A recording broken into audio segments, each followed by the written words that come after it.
Theresa May was buying sunglasses in Italy, Boris Johnson was making jokes about boomerangs in Australia, and Liam Fox was fending off questions about chlorinated chicken in Washington, with MPs of all stripes jetting off for holidays and foreign trips to mark the official start of parliamentary recess this week. The political news was meant to die down.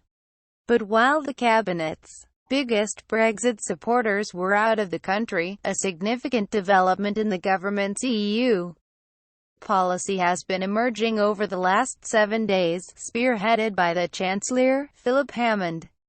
Hardliners won't like this soft Brexit plan. Tough, we have little choice. Simon Jenkins. Read more.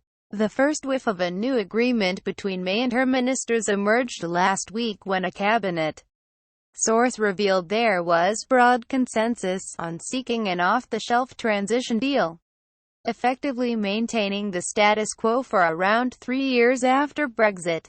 The senior source argued a huge movement in the cabinet's collective opinion in favor of a substantial transition period had occurred since the election, because ministers read the result as failing to endorse May's plan for a hard Brexit. However, the Prime Minister made no major policy speech setting out the new approach.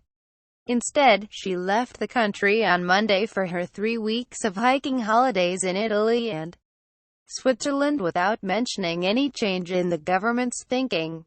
Hammond wasted no time in filling that power vacuum, briefing business leaders about the details of the transition plan the UK would seek, appearing on the BBC's Radio 4 Today programme to flesh out the details.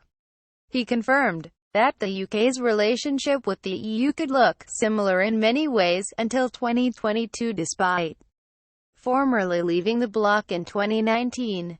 Facebook, Twitter, Pinterest. Boris Johnson photograph. Hagan, Hopkins, Getty Images. A series of cabinet ministers from Michael Gove to Liam Fox also confirmed they were relaxed about a lengthy transitional period of around 3 years, with continued free movement of people, single market access, a customs union arrangement, and potentially oversight from a supranational tribunal structure. As recently as the 13th of July, Fox had backed an implementation phase for Brexit of a few months.